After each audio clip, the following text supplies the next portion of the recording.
So మీరు ఈ Indian society of critical care సొసైటీలో మెంబర్గా ఉన్నారు. సో పరిశోధనలు చాలా దగ్గరగా చూస్తున్నారు. సో వచ్చే 10 ఏళ్లలో అంటే ఈ ఆర్టిఫిషియల్ ఇంటెలిజెన్స్ కావచ్చు, లేదా బిగ్ డేటా కావచ్చు, వస్తున్న కొత్త రోబోటిక్స్ కావచ్చు, దీంతోని ఈ క్రిటికల్ కేర్ విభాగంలో వచ్చే మార్పులు ఏ రకంగా ఉండనున్నాయి?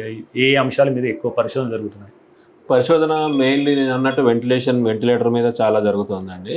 మీరు అన్నట్టు sepsis, artificial intelligence, machine learning. ఇప్పుడు ఏంటంటే మనకి గైడ్లైన్స్ ఉంటాయి, అంటే మార్గదర్శక సూత్రాలు ఉంటాయి. Different bodies all over the country world, ప్రపంచంలో మన Indian society of critical care medicine ఎలాగైతే ఉందో అలాగే యూరోప్లో ఉంది, అమెరికాలో ఉంది, ఆస్ట్రేలియాలో ఉంది, కెనడాలో ఉంది, లాటిన్ అమెరికాలో ఉంది. వీళ్ళందరూ కలిసి గైడ్లైన్స్ ఫామ్ చేస్తారు.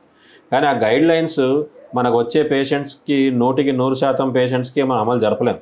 ఎందుకంటే కొన్ని విషయాల్లో ఇప్పుడు ఆ గైడ్లైన్ ఏంటి, ప్యూర్ సెప్సిస్ పేషెంట్కి మనం ఎలాగ అప్లై చేయగలము అన్నది అవి మాట్లాడతాయి అన్నమాట. అలా అవి గుండె జబ్బు ఉన్నవాడికి ఇది ఎలా వాడాలి, కిడ్నీ జబ్బు ఉన్నవాడికి ఇది ఎలా వాడాలి, ఆల్కహాల్ తాగి లివర్ చెడిపోయిన వాడికి ఎలా వాడాలన్న దాంట్లో ఆన్సర్ దొరకదన్నమాట. అటువంటి వాటికి ఆన్సర్ మనకి మెషిన్ లెర్నింగ్, ఆర్టిఫిషియల్ ఇంటెలిజెన్స్ ఇస్తుందన్నమాట.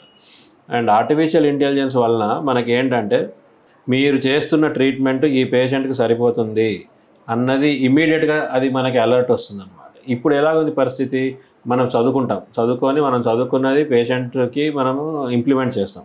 చేసిన తర్వాత రికవర్ అయిన వాళ్ళు అవుతారు, రికవర్ అవ్వని వాళ్ళు అవ్వరు.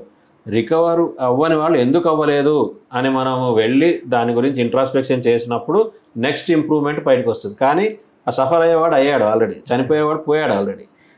ఒకవేళ మీరు చేస్తున్న ట్రీట్మెంట్ కొంచెం మార్చుకోవాలి, ఇలా మారిస్తే మీ అవుట్కమ్ డిఫరెంట్గా ఉంటుంది అని మనకి ఒక అల్గోరిథం కానీ, ఒక సాఫ్ట్వేర్ కానీ, ఒక నెట్వర్క్ కానీ చెప్పగలిగితే ఆ ఉన్న పేషెంట్కి కూడా మనం బెనిఫిట్ చేయగలం. ఇది ఆర్టిఫిషియల్ ఇంటెలిజెన్స్, మెషిన్ లెర్నింగ్ చేయగలిగిన ఒక అద్భుతమైన హెల్ప్ మెడికల్ ప్రొఫెషన్కి, క్రిటికల్ కేర్కి. ఎందుకంటే నిమిషాల మీద పరిస్థితి మారుతుంది కాబట్టి this is very important aspect.